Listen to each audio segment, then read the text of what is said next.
నిజానికి ఒక డిపార్ట్మెంట్లో మెడకాయ మీద తలకాయ ఉన్న ఏ మంత్రి అయినా కూడా ఏం చేస్తాడు, ఎంఆర్ఓలను ఆర్డీఓలుగా, ఆర్డీఓలను డిఆర్ఓలుగా, డిఆర్ఓలను మరి అదనపు కలెక్టర్లుగా అట్లా రూల్ ప్రకారం ప్రమోషన్ ఇచ్చుకుంటూ పోతాడు. కానీ పొంగులేటి గారు మీ పాలనలో ఎంఆర్ఓలు డైరెక్ట్గా ఆర్డీఓలు అయిపోయినారు. ఆర్డీఓ పోస్ట్ ఉంటుంది, ప్రమోషన్ ఇవ్వరు, ఎంఆర్ఓ ఉంటాడు, డైరెక్ట్గా ఆర్డీఓ కూర్చుంటాడు. మీరు కీసరిలో పెట్టింది ఎవరిని?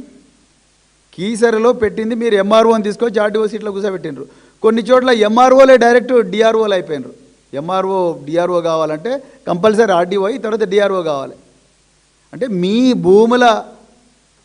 భూముల దాహానికి మీరు తెలంగాణలో ఉండే ఈ 10,000 కోట్ల రూపాయల విలువైన భూములు ఏవైతే ఉన్నాయో ఈ భూములను మీరు కైంకర్యం చేసుకోవడానికి ఎన్ని అడ్డదారులు వీలైతే అన్ని అడ్డదారులు తొక్కుతూ ఉన్నారు. స్పష్టమైన ఆధారాలతోనే మేము మాట్లాడుతున్నాం. ఇక్కడ చూడండి, మీరు 2026లో కూడా ఈ ట్రాన్సాక్షన్స్ జరిగినాయి, 2025లో జరిగినాయి, 2024లో జరిగినాయి. మళ్ళీ మీరు ఉల్టా మళ్ళీ ధరణి అని రాయిస్తున్నారు. మరి భూభారతిలో నా హయాంలో జరిగింది ఎందుకు రాయించట్లేదు శ్రీనివాస్ రెడ్డి గారు? మీరు ఒక్కరోజు కూడా దీని మీద ప్రెస్ మీట్ పెట్టలేదు. రెండోది, మీ అధికారులు మరి ఒక కమిటీ వేశారన్నారు. కమిటీ ఏం రిపోర్ట్ ఇచ్చింది?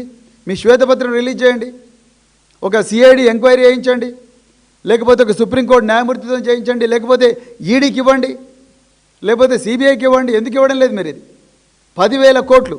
ఎందుకంటే ఇందులో మీరే లబ్ధిదారులు. మీకు సంబంధించిన రాఘవ కన్స్ట్రక్షన్ ఇంకా రకరకాల కంపెనీలు ఏవైతే మీ అనుచరుల కంపెనీలు ఉన్నాయో వాళ్ళందరూ దీంట్లో లబ్ధి పొందుతున్నారు. కాబట్టే ఈరోజు భూభారతి పోర్టల్లో జరుగుతున్న ఈ దొడ్డిదారిన అక్రమాలు మీరు బయటికి రానివ్వడం లేదు. నిజంగా తెలంగాణ రాకముందే కాదు, అసలు ఆంధ్రప్రదేశ్ వచ్చినప్పటి నుంచి ఇప్పటి వరకు జరిగిన భూ స్కాముల్లో మీరు మీ హయాంలో, పొంగులేటి గారు వినండి, మీ హయాంలో జరిగిన ఈ భూభారతి స్కామ్ ఏదైతుందో అది అన్నిటికన్నా బాహుబలి స్కామ్.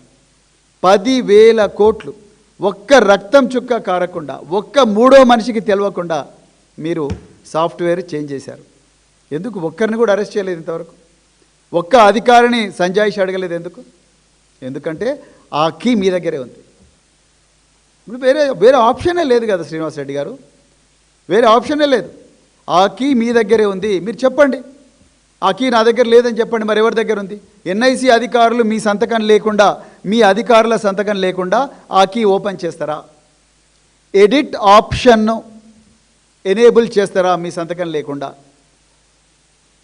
మీకు తెలియకుండా ఈ మాఫియా గ్యాంగులు ఏవైతే ఉన్నాయో వాళ్ళు ప్రతి మీ సేవా సెంటర్కి పోయి, ప్రతి రియల్ ఎస్టేట్ కంపెనీకి పోయి మా దగ్గర అసైన్డ్ భూముల వివరాలు ఉన్నాయి, మీకు కావాలంటే మేము అసైన్డ్ భూములను పట్టా భూములుగా మారుస్తాం, పిఓబి నుంచి తీసేయిస్తాం, నిషేధిత భూముల జాబితాను తీసేయిస్తాం, మీరు మాకు ఎంత ఇస్తారో చెప్పండి, అది రాగానే మీరు మాకు అగ్రిమెంట్ రాసి ఇవ్వండి, దాంట్లో మాకు ఇంత పర్సెంటేజ్ ఇవ్వండి అని మీరు అడగడం లేదా? ఓపెన్ చెప్పండి. ఎందుకు దీంట్లో దాపరికం?